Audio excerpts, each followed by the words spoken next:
someone. I told Barry everything. He thought I was certifiable, but when he heard about the manuscript, I had him. The fact that I'd written something, even if I couldn't remember it, was enough for him. He smelled money. And he believed that Alice had been kidnapped. Anything beyond that was another story. I had a midnight appointment with the kidnapper in a place called Lover's Peak, somewhere in Elderwood National Park.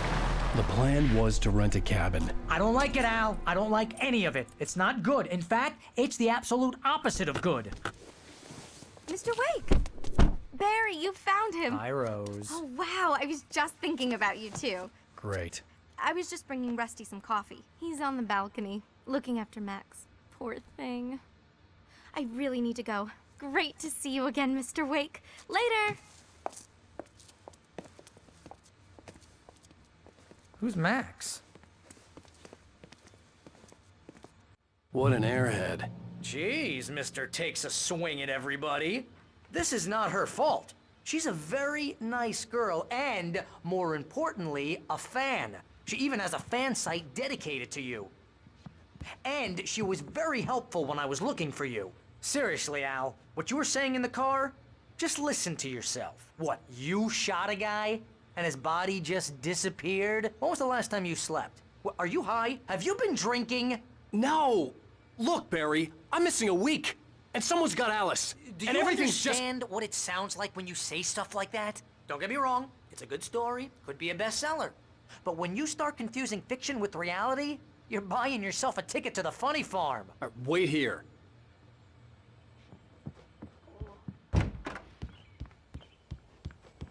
Easy there, boy. I'm almost done. Hey, Rusty, right? You rent cabins. Oh, Mr. Wake. I'd shake your hand, but mine are kind of full here. Actually, I'm sorry about this. Would you mind grabbing the registration form from the desk? It's just across from Bucktooth Charlie. Okay, sure. What happened? Crazy poachers. Max here got his foot caught in a trap. They're illegal to use here. Hell, you're not supposed to hunt within the park at all. But that doesn't stop some lowlifes. Well, at least Max is gonna be okay. He got lucky. Max is still groggy from the shot I gave him. Seriously, Al, you can't just go and meet a kidnapper. Those situations always end up in disaster. You gotta talk to the cops. She's my wife, and it's my call. Can we talk about this later? No. This whole thing, listen, you hit your head. I mean, geez, Al, come on. You gotta understand how crazy all this sounds. If you're trying to pull a joke on me, freak me out, it's working. Ha ha, let's have a laugh on Barry. Well, you had me going there real funny, Al. You can quit it now.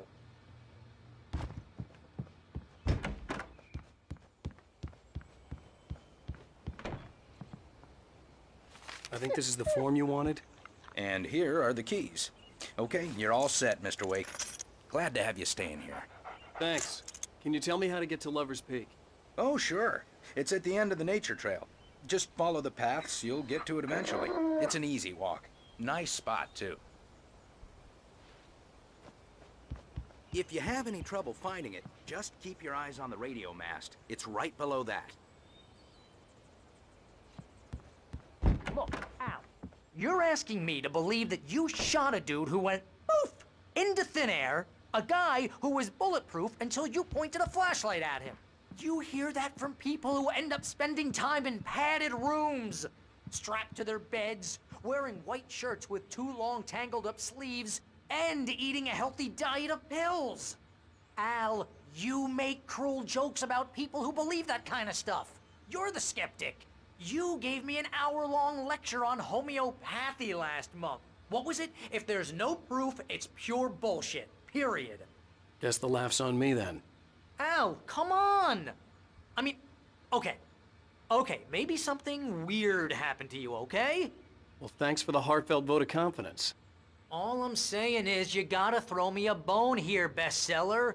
What would you think if it was me? There's no way you should be going out at midnight with a gun. No one asked you to come here, Barry. Either work with me on this or go straight back to New York. Your choice.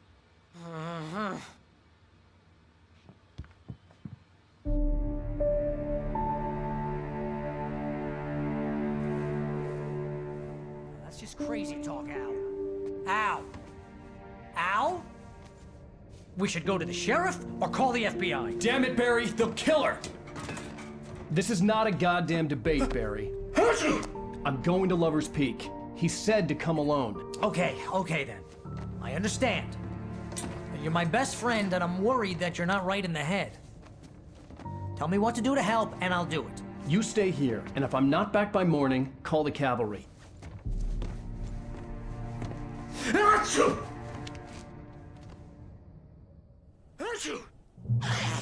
Just be careful with the natives, Al. These yokels are dangerous. Everybody hates a tourist, or it'll be deliverance all over again.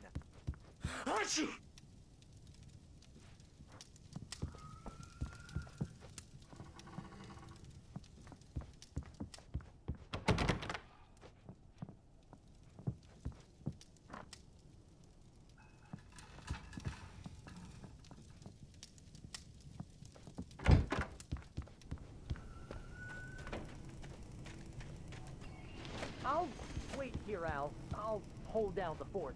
I'll be with you in spirit every step of the way, Al. Locking the door now.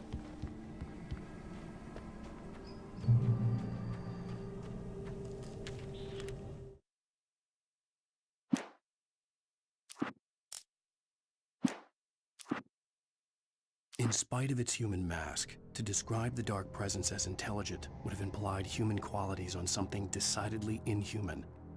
Nonetheless, it found the one spot in the diner that was dark enough. Some light spilled into the corridor, ravaging it. But it took the pain. Horrible as it was, the writer would soon fix that. He would be coming to the one place where it still had power.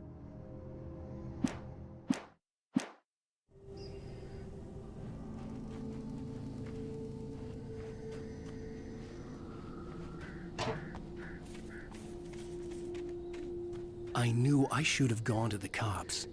This wasn't the smartest thing I'd ever done, but I was still angry with Barry for trying to talk me out of it. These people had called me right in the sheriff's station. The cops wouldn't scare them, and they had Alice. Barry had the keys to the car he rented. It wasn't a long walk to the visitor center, and it wouldn't be any use to me in the forest.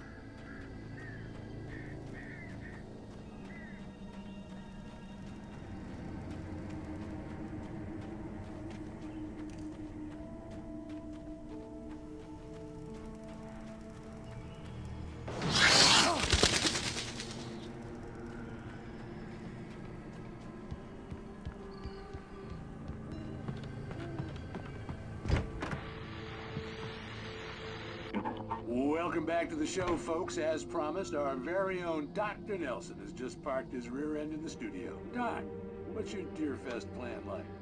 My plan? You make it sound a lot more organized than I ever seem to manage.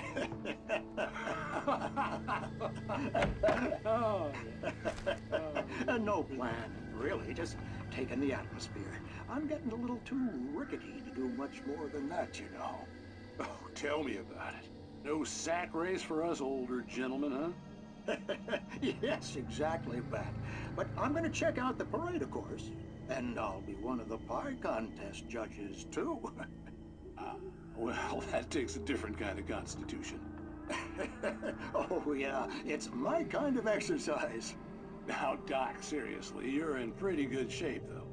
You're the outdoors type. I know for a fact you're an avid fisherman. That's right. Matter of fact, just caught a heck of a largemouth bass early this morning. But you're not taking part in the fishing contest? No, not this year. See, Pat, I'm just not that competitive anymore. Now I just like to take my time and enjoy the peace of it. It's no fun if I need to worry about what I'm catching, you know? Well, considering your track record, the participants are probably pretty happy you feel that way. Well, Pat, that's kind of you to say.